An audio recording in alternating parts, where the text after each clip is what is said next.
السلام علیکم ورحمۃ اللہ وبرکاتہ۔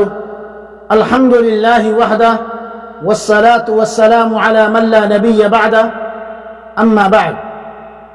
معزز سامعین کرام و مشاہدین عظام، آج کی اس نشست میں لے کر حاضر ہوں، مزدور کی مزدوری جلد ادا کرنی چاہیے۔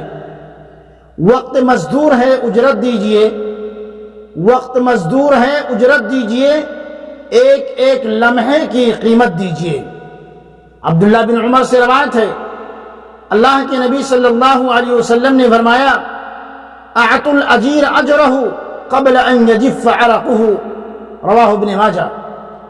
مزدور کی اجرت اس کا پسینہ خشک ہونے سے پہلے دے دینا چاہیے، اس کی اجازت کے بغیر اس کی مزدوری میں تاخیر نہیں کرنی چاہیے۔ بہت سارے لوگ اجرت دینے میں ٹال مٹول کرتے ہیں، چنانچہ ایسے لوگوں کے بارے میں دنیا اور آخرت میں دھمکی دی گئی ہے۔ عبداللہ بن عمر سے روایت ہے کہ رسول اللہ صلی اللہ علیہ وسلم نے فرمایا، کفا بالمرء اثما ان یحبس عمن یملک قوتہ، آدمی کے گنہگار ہونے کے لیے یہ کافی ہے کہ جس کا حق ہے تمہارے اوپر تم اس کے حق کو روکے رکھو۔ اس حدیث سے پتہ چلتا ہے کہ ہمارے نبی جناب محمد رسول اللہ صلی اللہ علیہ وسلم کو امت کے کمزور لوگوں کا کتنا خیال ہے اور بندے کے حقوق کی کتنی اہمیت ہے۔ میرے بھائیوں، دین اسلام نے مزدور کے جو حقوق متعین کیے ہیں وہ سرمایہ دار ان کو نہیں دے رہے۔ سرمایہ داروں کو بھی اس حقیقت کو سمجھنا چاہیے کہ اس دنیا میں کوئی رہا نہیں ہے اور حقوق العباد کی معافی بھی نہیں۔ ان کو اپنے زیر دستوں کا خیال رکھنا چاہیے، اپنے ماتحتوں کا خیال رکھنا چاہیے۔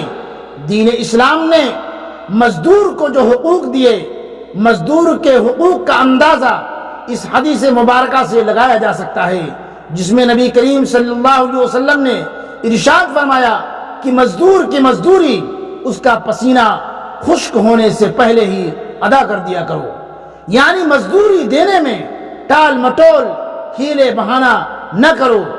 دین اسلام عدل و انصاف اور خیر خواہی و بھلائی کو رواج دیتا ہے۔ مزدور کی مناسب اجرت کیا ہونی چاہیے؟ آج مغرب میں مزدوروں کے حقوق کے لیے بہت آواز بلند کی جاتی ہے، جبکہ اسلام نے آج سے 1400 سال پہلے ہی مزدور کے حقوق متعین فرما دیے تھے۔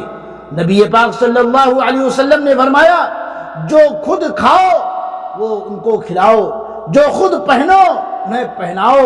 ہاتھ پاؤں یہ بتاتے ہیں کہ مزدور ہوں میں، ہاتھ پاؤں یہ بتاتے ہیں کہ مزدور ہوں میں، اور ملبوس بھی کہتا ہے کہ مجبور ہوں میں۔ مزدور کو کم از کم اتنی اجرت دی جانی چاہیے کہ اس کی ضروریات آسانی کے ساتھ پوری ہو سکیں، ان کے کام کا وقت متعین ہو، مگر اس وقت میں بھی ان سے اتنا کام اور ایسا کام نہ لیا جائے جو ان کی طاقت سے، ان کی قوت سے باہر ہو، زیادہ ہو۔ مدت ملازمت میں اگر آدمی بیمار ہو جائے تو اس کے علاج، اس کے معالجہ کا پوری ذمہ داری مالک کے اوپر ہوگی۔ اگر کام کاج کے درمیان مزدور کو کوئی حادثہ پیش آ جائے تو اس کی تلافی مالک کو کرنی پڑے گی، مالک کے ذمہ ہوتی ہے۔ اگر مزدور کام میں سستی کرے یا دل نہ لگائے تو مالک کو اس کی اجرت میں کمی کر دینے کا حق ہے، مگر علیحدہ کرنے سے پہلے، اسے نکالنے سے پہلے، اسے الگ کرنے سے پہلے اس کو سمجھانے بجھانے کی بھی ضرورت ہے۔ اس کو سمجھانا چاہیے، اس کو بتانا چاہیے کہ آپ کی یہ کمی ہے، آپ پابندی کے ساتھ جو ہے آپ ڈیوٹی پر نہیں آتے ہو، آپ کام کے اندر کوتاہی اور سستی سے کام لیتے ہو۔ پہلے اسے سمجھایا جائے، پہلے مزدور کو اسے بتایا جائے، اس کی کمی کو ظاہر کیا جائے اس کے سامنے۔ اللہ تعالی ہم سب کو اپنے ماتحتوں کے حقوق ادا کرنے کی توفیق عطا فرمائے۔ وآخر دعوانا ان الحمد للہ رب العالمین، والسلام علیکم ورحمۃ اللہ وبرکاتہ۔